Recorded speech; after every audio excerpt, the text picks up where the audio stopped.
Jadi bagaimana Ibu pertama kali mendengar informasi putra kesayangan Ibu meninggal dunia ditembak orang tak dikenal? Wah, itu udah campur aduk Pak, udah nggak bisa diungkapin dengan kata-kata ya Pak. Jadi bagaimana Ibu pertama kali mendengar informasi putra kesayangan Ibu meninggal dunia ditembak orang tak dikenal? Wah, itu udah campur aduk Pak, udah nggak bisa diungkapin dengan kata-kata ya Pak. Jadi bukan hanya tidak serius, memang di peti es kan ya kasus ini ya. Sampai sekarang saya sudah 7 tahun berjuang menyuarakan terus untuk keadilan ini. Yang harus bertanggung jawab tuh 3 orang sebenarnya Pak. Siapa saja Bu? Jokowi, Prabowo, Tito Karnavian. Ibu masih marah, dendam, atau sudah memaafkan ketiganya? Saya sampai kapan nggak bakal. Sebelum orang 3 itu ziarah ke makam anak saya.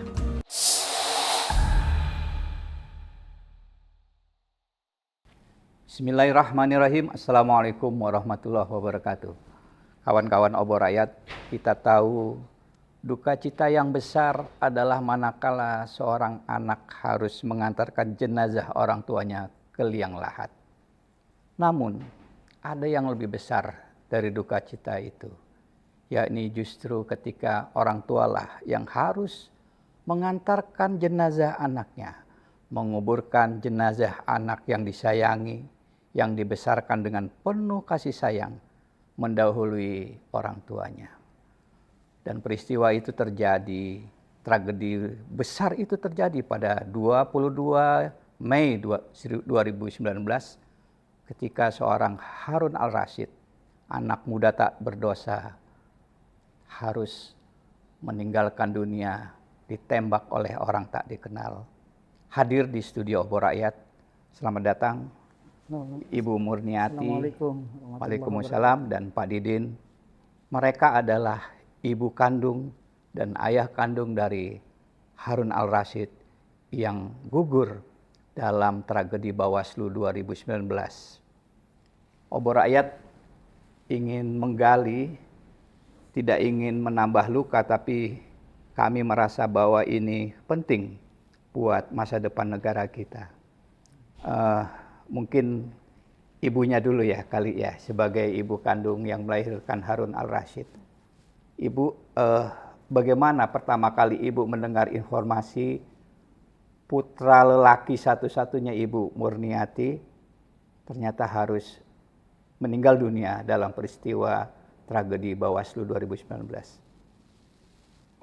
Assalamualaikum warahmatullahi wabarakatuh. Waalaikumsalam. Dibilang gimana ya, kaget aja Pak. Harun itu pergi dengan sehat walafiat, terus pulang dalam keadaan sudah menjadi jenazah. Ada foto Harun ya, Cik? Ada. Ini ya. Ini foto pada usia berapa ya ini? Masya Allah. Ini masih waktu kelas 6 SD. Nah yang ini terakhir dia lagi ikut pengajian di Cidodol. Oh, tepat para habaib ya, Cidodol? Iya. Iya, iya, iya. Habib yang dari Yaman itu sering di Cidodol, ya. Iya, iya, iya. Iya, iya. Jadi bagaimana Ibu pertama kali mendengar informasi putra kesayangan Ibu meninggal dunia ditembak orang tak dikenal? Wah, itu udah campur aduk Pak, udah nggak bisa diungkapin dengan kata-kata ya Pak. Siapa yang memberitahu Ibu? Ada yang memberitahu tim relawan. Tim relawan. Iya, iya, iya. Itu kan peristiwanya tanggal 22 Mei 2019. Harun Al-Rashid ditembak orang tak dikenal di sekitar kawasan flyover Sleepy. Ibu mendapat info tanggal berapa? Harun itu kan pergi dari rumah hari Rabu. Hari Rabu sekitar jam 2-an dia pulang sekolah lebih awal. Dalam keadaan puasa dia bilang, "Bu, minta uang. Uang buat apa? Kan kamu lagi puasa." Dia bilang, "Buat bikin layang-layang, Bu." beli kertasnya. Puasa apa waktu itu? Bulan Ramadan. Ramadan ya. Terus saya kasih tuh uang 5.000. Cukup nggak 5.000? Cukup katanya, ya udah. Nah udah habis dikasih uang, habis itu dia langsung pergi. Pergi juga nggak ngomong mau kemana. Tahu-tahu udah dia nggak pulang semalaman. Semalaman nggak pulang, ayahnya sempat khawatir, suruh nanya-nanya teman-temannya, nggak ada semua. Udah dengar kabarnya tanggal 22 malamnya. Harun pergi hari Rabu, saya dapat kabarnya hari Kamis malam. Jam 11 malam ya. Jadi sempat cari dulu gitu, sempat cari semalaman, terus sampai pagi, sampai sore, baru malamnya baru dapat kabar gitu. Jadi 1 hari 1 malam tuh sempat nyari, terus dapat kabarnya malam hari itu. Kamis malam. Kamis malam. Itu dapat kabar dari orang yang datang ke rumah atau telepon? Dari relawan ya, relawan. Mereka datang ke rumah atau? Tadinya telepon dulu, bahwasannya katanya saya ingin mencocokkan data apa benar ini Harun atau bukan. Gitu. Jadi saya bilang silakan datang aja gitu, karena saya juga memang lagi menunggu kabarnya. Gitu. Setelah itu ternyata memang relawan itu menunjukkan satu buah video ya, sebuah video di situ ada Harun itu sedang ada di dalam ambulan gitu, ada di dalam ambulan sedang dibersihkan luka-lukanya itu seperti orang tidur aja gitu, seperti orang tidur. Dibersihkan darahnya itu, sudah tidak memakai baju, hanya memakai celana ya, bajunya sudah tidak ada, dibersihkan itu. Ya Allah nak, seperti itu yang saya dengar gitu. Sabar nak, ya Allah nak, sabar nak gitu. Yang ngomong itu siapa? Orang yang Relawan. ada dalam ambulan itu. Kemudian Bapak dan Ibu langsung mendapat informasi itu berupa video. Langsung apa? Bapak langsung mendatangi rumah sakit atau bagaimana waktu itu? Jadi ketika itu saya memang sampai emosi saya luar biasa di situ ya. Jadi saya memang lagi emosi, terus saya menyuruh adik saya untuk ke rumah sakit tersebut. Namun kata relawan itu bahwasannya Harun sudah tidak ada di rumah sakit Darmais. Harun sudah dibawa ke rumah sakit Keramat Jati seperti itu. Berarti Bapak dan Ibu kemudian menyusul jenazah Harun ke rumah sakit Keramat Jati, Polri Keramat Jati. Iya, tapi saya kan dilarang sama orang tua saya. Karena takut saya emosi atau apa gitu di jalan. Akhirnya dia diwakililah sama adik saya dengan orang tua saya gitu. Orang tua saya dengan adik saya ke sana ke rumah sakit Keramat Jati. Namun malam itu nggak langsung ke rumah sakit. Jadi harus ke Polda ya, ke Polda dulu untuk membawa datanya Harun gitu. Karena memang waktu malam itu masih mencekam ya. Adik saya itu kan masih ya umurnya masih berapa ya, 30-an ya, badannya memang kecil sekali gitu. Ketika masuk ke Polda itu dia diacungi senjata sama puluhan brimob itu, kan memang keadaan itu kan lagi dalam keadaan kemelut lah di situlah. Dia sampai gimana ya, anak masih muda diacungi senjata seperti itu. Akhirnya dia bilang, katanya saya mau ngambil jenazah katanya. Mau ngambil jenazah keponakan saya, dia bilang gitu. Kamu bawa apa katanya, bawa apa, sampai laras panjang itu puluhan brimob itu di Polda itu. Akhirnya dia diarahkan suruh jalan kemana, terus temannya itu yang bawa motor itu disuruh ke samping, jangan di sini bawa motor katanya.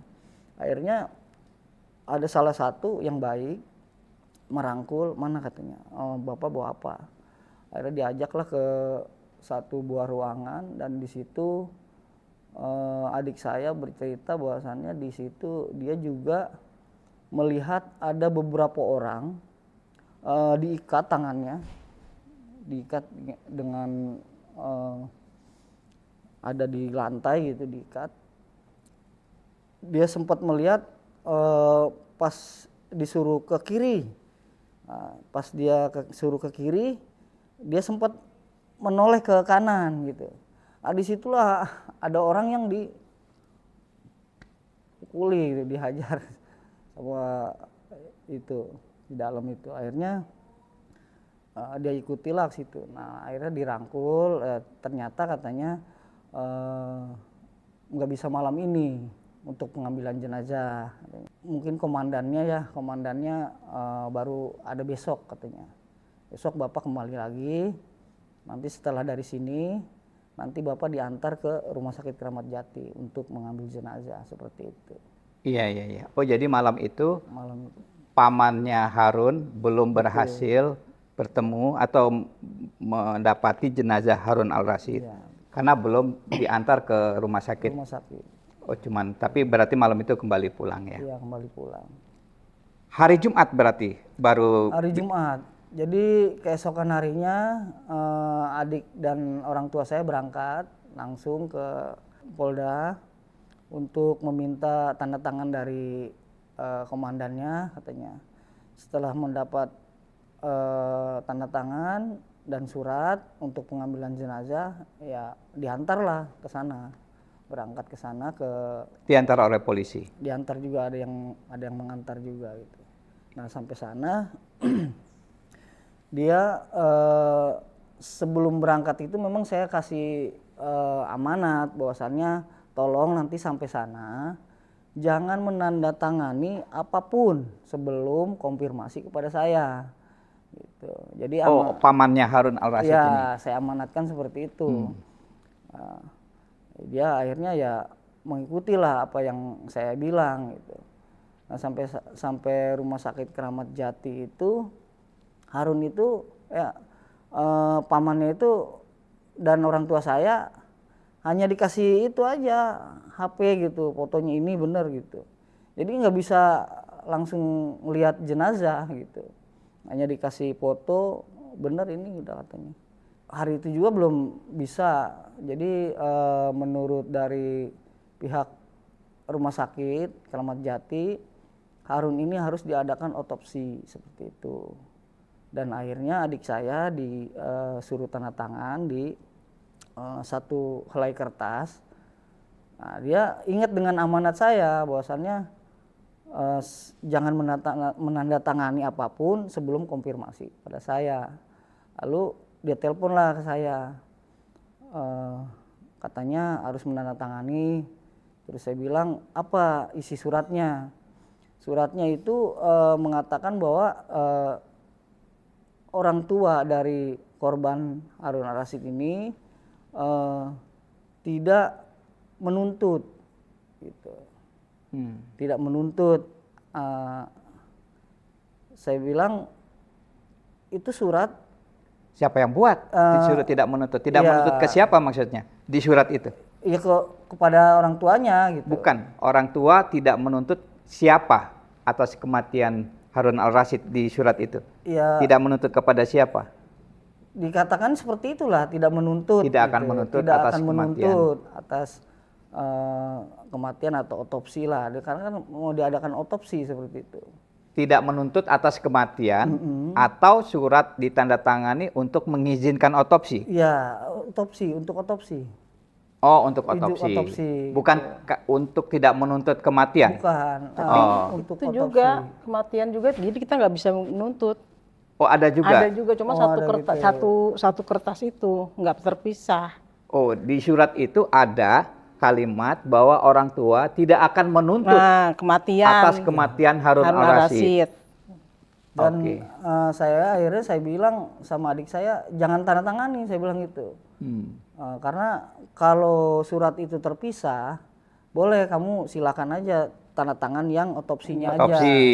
Tapi kalau yang itunya jangan, saya bilang gitu. Iya. Akhirnya adik saya kan Nggak berani. menurut apa kata saya, ya udah Nggak nggak ditandatangani. ditandatangani. Akhirnya nggak lama orang tua saya datang. Kakeknya Harun Al-Rasyid ini Ke rumah sakit. memang jalannya nggak berbarengan waktu itu. Nah, dia datang, kenapa? Ke rumah sakit. Ya, ke rumah sakit. Iya. Ketemulah sama adik saya. Dia bilang, kenapa? Oh, ini katanya suruh tanda tangan, harus ada otopsi seperti itu. Udah, tanda tangan aja. Kasihan katanya, cucu gua katanya udah 2 hari 2 malam di sini. Gitu. Tanda tangan. Akhirnya terpaksa karena dia menuruti orang tua kan, adik Iya, saya iya, ya iya. udah ditandatangani lah. Iya, gitu. iya, iya. Nah, setelah itu dari pihak rumah sakit katanya kalau begitu Bapak silakan untuk sholat Jumat dulu, nanti setelah selesai sholat Jumat baru kembali lagi ke sini. Iya, iya, iya. Nanti setelah dari sholat Jumat nanti sudah selesai. Hasil otopsinya apa? Hasil otopsinya? Tidak ada, justru setelah kembali itu adik saya ke rumah dengan membawa jenazah itu, saya tanya mana surat otopsinya, hasil otopsinya mana? Nggak ada, satu lembar kertas pun nggak ada yang diterima. Iya. Terus pakaiannya gimana? Nggak ada. Nggak ada juga. Jadi ambulan itu adik saya dan orang tua saya itu hanya membawa jenazah yang sudah dikafani. Di rumah sakit Polri. Dan dari pihak rumah sakit Polri itu mengatakan bahwasannya ini sudah bersih, sudah dimandikan, tinggal dimakamkan saja seperti itu. Padahal di rumah saya sudah menyiapkan orang untuk memandikan dan saya sudah membeli kain kafan gitu. Iya, iya. Ternyata dari sana saya bilang saya harus lihat dulu kondisi anak saya seperti itu. Namun saya langsung dirangkul sama orang tua saya, katanya Harun sudah 2 hari 2 malam. Nggak boleh dibuka sama kakeknya. Kasihan katanya. Yang penting kita makamkan aja langsung katanya gitu. Tapi saya mau lihat wajahnya aja, saya bilang gitu.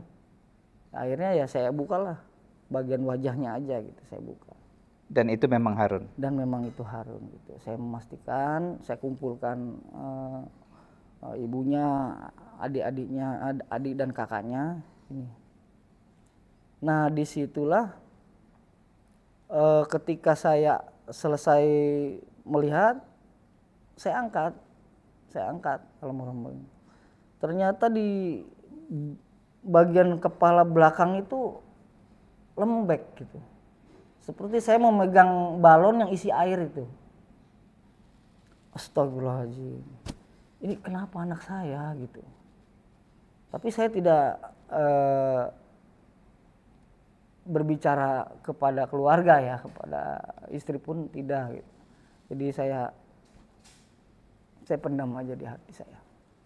Seperti itu. Iya, iya. Bu, saya ke Ibu Murni. Saya tahu biasanya seorang ibu memiliki hubungan batin yang kuat dengan anak yang dia lahirkan. Apa firasat ibu kepergian seorang anak laki-laki satu-satunya ini? Ibu punya firasat atau bagaimana? Atau bagaimana yang ibu rasakan sampai hari ini? Nggak dapat firasat apa-apa, Pak. Sama sekali nggak ada. Mimpi juga apa-apa nggak pernah. Ibu mengenang Harun Al-Rasyid ini sebagai anak yang seperti apa? Dia anaknya humble, supel, periang. Dia selalu bikin kakaknya, adiknya tuh tertawa terus. Bukan anak yang suka membantah orang tua atau nakal. Ini bajunya seragam mengaji. Ya memang baju koko ini Pak. Bang, ini baju koko yang memang ketika itu memang sih ada teman-temannya di sini, banyak teman-teman pengajiannya, karena itu kan saya ambil foto almarhumnya aja gitu. Dan memang Harun ini aktif di pengajian gitu. Yang di Cidodol. Nggak di Cidodol, ada ustadz di dekat rumah itu memang ikut di pengajian itu. Pengajian Dan menghafal Quran. Iya, pengajian hadro apa. Oh, Dia hadro. juga pemain hadro juga sih. Oh, dia main hadro. Main hadro juga. Dan apa namanya, kalau ada kegiatan-kegiatan seperti ya pengajian ke Cidodol apa ya, Cidodol itu kalau nggak salah pengajian yang sering didatangi oleh Habib oleh Umar. Habib Umar yang Habib ada. Umar dari Yaman itu sering datang di Cidodol. Betul. Luar biasa memandang wajah Harun Al-Rasyid. Bu, ini kan wajah Harun Al-Rasyid ini kan wajah anak laki-laki yang sangat baik. Bukan wajah anak yang nakalah gitu ya. Kegiatan sehari-hari apa Bu Harun Al-Rasyid? Itu ikut pengajian, main hadroh. Di Maman dia yang main mukul musiknya, main hadroh. Hadroh ya. Iya Pak. Maulid Simtudiror. Ya di masjid itu kalau ada acara gitu dia suka ngisi gitu. Oh jadi sehari-hari. Kalau sekolahnya di mana ya Harun? Di SMP AA. AA itu SMP Asadatul Abadiyah di Kemanggisan. Iya, iya, iya. Jadi SMP Muslim lah ya. Iya. Waktu beliau ini Harun ditembak oleh seseorang yang sampai sekarang belum ketahuan. Usianya berapa ya Harun ya? Meninggal di usia berapa berarti? 15 tahun. 15 tahun. Kelas berapa? Kelas 1 SMP. Pas mau naik kelas 2. Kelas 1 SMP? Iya. Pas udah di ujung mau naik kelas 2 ya? Iya, iya, iya, iya. Ya. Kemudian Harun dimakamkan di TPU Duri Kepa. TPU Duri Kepa. Iya, iya, iya. Tentu berat sekali buat Ibu. Sangat berat Pak. Sangat berat ya. Ibu masih sering ini terbayang-bayang wajah Harun? Selalu Pak, sampai kapan pun nggak pernah hilang Pak. Dalam setiap sholat, dalam setiap... Iya, iya. Kawan-kawannya masih, apalagi kalau Ibu melihat kawan-kawannya atau ya itu dia, kalau di lapangan lagi ngumpul gitu. Coba kalau Harun masih ada, pasti sedang bersama-sama temennya itu. Dan seumuran ya, karena sudah mulai dewasa kan, udah 7 tahun ini kan. Kalau kemarin masih SMP, mungkin sekarang sudah kuliah gitu. Iya. Sudah kuliah. Sudah kuliah. Oh, teman-temannya suka kumpul di lapangan. Main apa, Bu? Ya ngumpul aja, main layangan, main PS bareng di lapangan itu. Juga termasuk teman-teman hadrohnya? Iya. Ibu suka lihat teman-teman hadrohnya latihan? Ya, memang kadang-kadang kalau kita punya acara, kita suka panggil beliau main di Timnya di rumah, Harun iya. Al-Rasyid itu ya. Suka itu ya pakai timnya itu ya. Dan Ibu membayangkan Harun ada di situ. ikut bermain di situ ya. Iya, iya, iya, iya. Ini soal lain, Pak Didin. Pak Didin, apakah Bapak pernah didatangi oleh pejabat, entah dari kepolisian, entah dari mana, yang bercerita tentang peristiwa yang menimpa Harun Al-Rasyid ini? Kalau untuk kedatangan itu kan memang dari hari pertama setelah sebelum pemakaman kan memang sudah ramai ya, yang antara lain yaitu seperti lurah, camat, wali kota memang sudah ada di rumah waktu itu sebelum jenazah datang. Gitu ya. Terus memang saya juga tidak tahu kalau ini instruksi dari Pak Anies Rashid Baswedan waktu itu kan sebagai gubernur waktu itu ya. Sebelum jenazah datang ya sudah penuh lah depan rumah saya, itu ada dari kepolisian, wartawan, relawan, terus TNI juga ada di situ. Jadi memang ramai lah. Media-media TV juga sudah ada di situ. Kalau dari aparat kepolisian pernah ada yang datang ke rumah Pak? Ada ya, jadi saya memang lagi berduka, sangat berduka ya ketika kedatangan aparat kepolisian waktu itu, memang berseragam gitu. berseragam dan ada juga yang tidak berseragam yang menghampiri saya masuk ya turut berbelasungkawa. Ya saya terima memang, tapi tolong gitu saya bilang gitu, Bapak bisa kerjasamanya untuk menangkap siapa yang membunuh anak saya seperti itu. Kalau untuk pejabat ya setelah pemakaman keesokan harinya ya itulah hanya Pak Anies aja yang datang gitu. Oh, Pak Anies. Pak Anies. Pak Anies Baswedan ketika itu gubernur ya. Sedang sebagai gubernur. Apa yang dilakukan Pak Anies di rumah Pak Didin? Berbelasungkawa lah gitu. Bahwasannya memang disayangkan di mana ketika ada sengketa Pilpres, ada seorang anak bangsa yang tewas akibat kerusuhan itu gitu. Dan memang korbannya bukan anak saya aja, ada 9 korban ya. Ada 9 korban dan di situ juga ada beberapa ratus orang yang ditangkap. Bukan hanya 9 sebenarnya, memang banyak sebenarnya yang hilang gitu. Yang hilang entah sampai sekarang tidak ketahuan apa nasibnya. Dan saya masih ada bersyukurnya kalau Harun itu ditemukan gitu. Iya. Bu, sampai hari ini kan kita masih menunggu siapa pelaku penembakan atau yang membunuh lah. Saya katakan yang membunuh anak remaja tak berdosa yang masih berusia 15 tahun, yang aktif di pengajian, aktif belajar hadroh. Sampai sekarang kita belum tahu pembunuhnya. Ibu sudah pernah berupaya untuk mencari tahu atau mendapat informasi? Sengketa Pilpres ini kan diselenggarakan oleh pemerintah ya. Diselenggarakan oleh pemerintah dan disitulah ada sengketa Pilpres. Sengketa ini akan dan menimbulkan kerusuhan.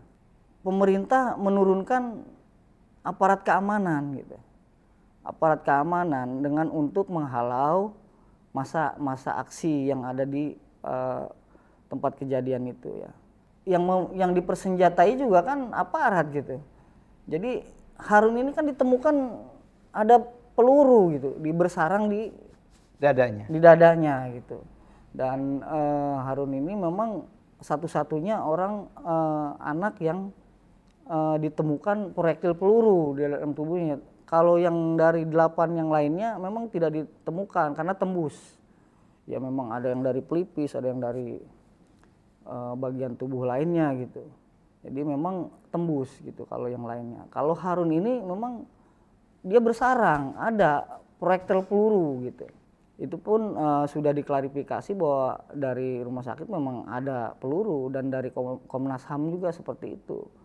Dinyatakan bahwa memang Harun ini terdapat proyektil peluru karena di sebelah kiri ya. Sebelah kiri, lengan kiri tembus ke jantung dan bersarang di paru-paru seperti itu. Jadi Pak Didin dengan kata lain memastikan bahwa pelaku pembunuhan dari putra Pak Didin adalah aparat. Siapa lagi ya, karena masa itu kan berhadap-hadapan dengan aparat gitu loh. Dan yang dipersenjatai itu siapa? Polisi. Tidak mungkin kan warga sipil mempunyai senjata seperti itu. Iya. Dan hadap-hadapannya pun dengan antara massa dengan aparat keamanan. Dan dari situ saya juga pernah melihat juga bahwasannya ada video-video, kan banyak saya perhatikan gitu video-video itu. Ada orang berpakaian kemeja putih dengan celana hitam itu, mereka kan menghancurkan kendaraan-kendaraan massa aksi gitu, seperti kendaraan motor yang sedang diparkir kan hancur-hancurkan gitu. Dan mereka itu bersama dengan brimob-brimob itu gitu loh, yang berpakaian putih itu. Dan menurut konferensi pers dari pihak kepolisian bahwasannya Harun itu kan ditembak jarak 11 meter dengan tangan kidal seperti itu, dengan orang yang berpakaian putih, rambut agak panjang, berbadan kurus, tinggi 175 cm seperti itu. Dan kalau memang seperti itu, udah jelas kan mana orangnya gitu loh. Dan sampai sekarang nggak ada gitu. Dan saya yakin bahwasannya orang yang menembak Harun itu memang benar seumpamanya benar gitu ya apa yang dikatakan oleh pihak kepolisian. Tapi itu kan orang yang menghancur-hancurkan kendaraan masa aksi waktu itu. Ada kok videonya kok, saya lihat. Dan itu memang berbaur bersama pihak kepolisian di situ, brimob-brimob itu. Gitu. Artinya Pak Didin menganggap bahwa pemerintah atau aparat tidak serius untuk mencari tahu siapa pelaku pembunuhan Harun al-Rashid. Jadi bukan hanya tidak serius, memang dipeti eskan ya kasus ini ya. Sampai sekarang saya sudah 7 tahun berjuang, menyuarakan terus gitu untuk keadilan ini. Namun ya tidak ada yang mendengar. Bahkan saya juga kan sudah ke Komnas HAM, ke DPR, bahkan saya sudah ke DPR, ke Komnas HAM, ke LPAI, ke KPAI, semua sudah saya datangi, tapi kan hanya diterima saja gitu. Jadi tidak ada tindak lanjutnya lagi. Mengapa ini dipetieskan kasus ini? Bukankah ini penting untuk diungkap siapa pelakunya? Ya saya pikir ini kan memang perebutan kekuasaan dan orang yang bersengketa pun sudah berdamai gitu, udah berdamai dan berbagi kursi kekuasaan gitu loh. Jadi ya saya pikir ya mereka mengabaikanlah rakyatnya mau bagaimana, mau mati seperti banyak korban itu ya sudah diabaikan gitu. Yang penting mereka sudah mendapat kedudukan sebagai penguasa seperti itu. Kalau Bapak boleh menyebut siapa yang harus bertanggung jawab, menurut Pak Didin siapa? Menurut Ibu Murni siapa yang harus bertanggung jawab atas kematian Harun al-Rashid? Yang harus bertanggung jawab tuh 3 orang sebenarnya Pak. Siapa saja Bu? Jokowi, Prabowo, Tito Karnavian.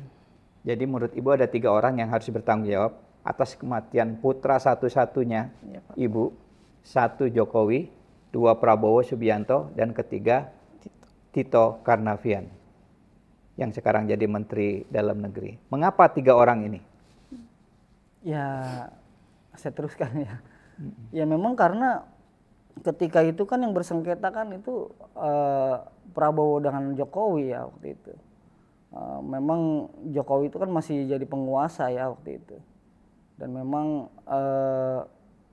Prabowo itu sudah beberapa kali mengikuti Pilpres, namun kan tidak mendapatkan gitu. Nah, itu di 2019 itu kami juga, saya sebagai orang tua yang korban gitu, saya mendukung gitu. Karena adanya Ijtima Ulama ya saya juga Prabowo, mendukung Prabowo waktu itu. Bahkan saya sempat membagi-bagikan kaos, beberapa karung kaos gitu kan. Dan memasang spanduk-spanduk untuk kemenangannya Prabowo gitu. Namun akhirnya ya seperti itu. Jadi yang bersengketa ini tidak bertanggung jawab gitu loh. Bahkan mereka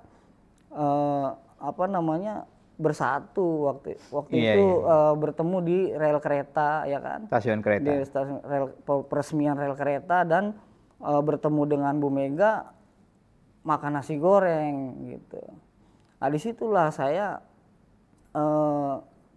mengira bahwasannya sepertinya ini saya akan diabaikan sebagai Bapak kecewa korban. bahwa Bapak sebagai pendukung Prabowo kemudian Bapak merasa atau Bapak sudah merasa ada perhatian dari... Bukan hanya kecewa ya, saya terus terang aja sampai sekarang jengkel ya. Bahkan saya berjuang 7 tahun, tidak ada yang mendengarkan dari pihak pemerintah sampai saat ini gitu. Artinya Pak Prabowo ini kan sekarang sudah menjadi penguasa gitu. Tolonglah, cobalah ungkap ini kasus anak saya ini. Dan ketika itu kan korbannya bukan sedikit Pak. Yang mendukung Pak Prabowo itu bukan sedikit korbannya. Yang ditangkap, yang disiksa kan banyak Pak. Yang ada yang pernah bilang kan ada yang dibakar kemaluannya seperti itu. Terus ada yang disetrum lidahnya, sampai sekarang ini masih bersuara gitu loh, masih bersuara. Apalagi saya gitu yang sudah kehilangan anak gitu loh. Jadi Prabowo ini memang tidak tidak punya hati gitu loh. Tidak punya hati bahwasannya dia mengingat lah bahwa dia itu pernah didukung gitu sama orang-orang yang menjadi korban ini gitu. Sampai saat ini saya terus akan bersuara gitu. Iya. Pernah ada yang membantu Bapak, Ibu secara apa gitu? Dari pihak siapa yang pernah membantu Bapak dan Ibu? Membantu dalam hal apa ya? Misalnya support, rasa duka cita. Nah, itu cuma hanya Pak Anies saja, Pak. Pak Anies. Pak Anies pernah memberi bantuan dana atau apa? Ya selayaknya orang takziah lah. Iya, iya, iya. Iya, iya, iya. Selain itu tidak ada, selain Nggak Pak ada. Anies Baswedan. Kalau menurut Ibu nih, saya kembali ke, saya tuh masih agak ini ya. Menurut Ibu sebagai ibu kandungnya, sebetulnya Harun ini berada di tempat itu TKP di kawasan Selipi, ikut demo atau kebetulan karena memang tinggal di situ ya, dekat situ ya? Atau main di situ ya? Dia Korban salah sasaran. dia ikut-ikutan dijemput temennya. Hmm. Kalau saya tahu dia mau pergi ke sana ya pasti saya larang ya. Hmm. Itu dijemput temennya kira-kira jam 2 siang. Jam 2 siang. Mau nonton demo atau iya, apa? Mau nonton. mungkin anak seusia mereka tuh ingin tahunya kan lebih besar gitu ya. Mungkin dia dengar-dengar rame-rame dari sekolahan kan deket. Yuk kita pulang dulu, nanti pulang sekolah kita balik lagi atau gimana. Ya karena Deket antara keramaian itu dengan sekolahnya memang dekat gitu. Kalau Bapak sendiri, tadi Ibu sudah mengatakan 3 orang yang menurut Ibu bertanggung jawab. Jokowi, Prabowo, dan Tito Karnavian. Itu Ibu masih marah, dendam, atau sudah memaafkan ketiganya? Saya sampai kapan nggak bakal. Sebelum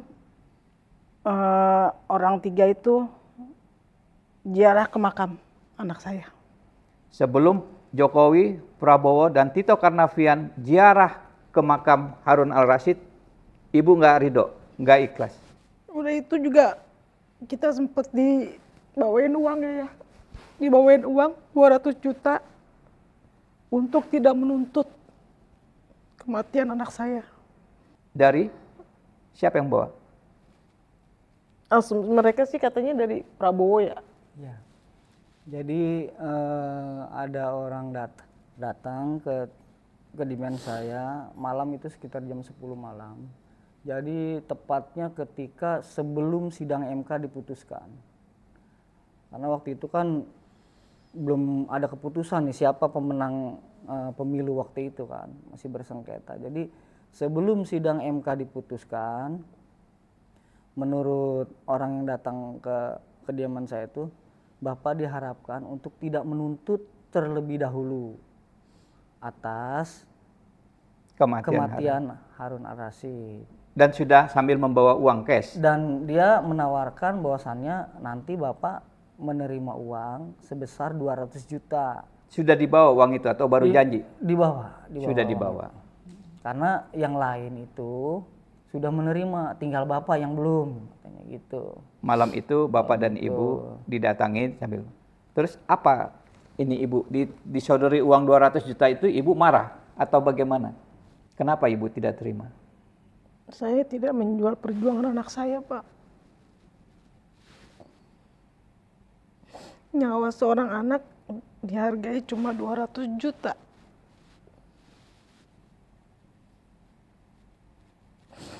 Kita tidak menjual nyawa anak kita seharga 200 juta. Yang Ibu inginkan saat ini, 3 orang itu Datang ke makam anak saya. Dan tentunya orang yang melakukan pembunuhan terhadap anak saya juga harus ditangkap gitu, dan diadili. Seperti itu. Kita juga harus realistis, Bapak, Ibu. Kalau misalnya masalah kematian anak kita, Harun Al-Rashid, tidak selesai di dunia, apa yang akan Ibu lakukan? Sulit ya, karena memang sudah Ibu tidak, akan, tidak ridho ya, tidak ikhlas dengan kita kan percaya. caranya itu. Kalau caranya. kita kan percaya, ibu sebagai orang muslim percaya. Ada kehidupan di dunia dan ada kehidupan di akhirat. Ada pertanggungjawaban di dunia dan ada pertanggungjawaban di akhirat. Apa yang kalau tidak selesai di dunia, apa yang akan ibu lakukan? Tetap dituntut mungkin. Akan menuntut di akhirat. Akan menuntut di akhirat. Baik. Kawan-kawan, pemirsa obor rakyat, sulit bagi kita untuk menyampaikan atau mengungkap duka atas kematian seorang remaja berusia 15 tahun, Harun Al-Rashid. Kita lagi-lagi teringat pada kalimat indah yang termaktub dalam kitab suci. Ya ayatuhan nafsul mutmainnah, irji'i ila rabbiki radiyatan mardiyah, fadkhuli fi ibadi wadkhuli jannati. Duhai jiwa yang tenang, kembalilah kepada Tuhanmu dengan hati yang ridho dan diridhoinya. Maka masuklah ke dalam golongan hamba-hambaku dan masuklah ke dalam surgaku. Kita akhiri dengan sebuah doa, semoga Harun diterima di sisinya dan kedua orang tuanya diberikan kesabaran. Wassalamualaikum warahmatullahi wabarakatuh. Waalaikumsalam.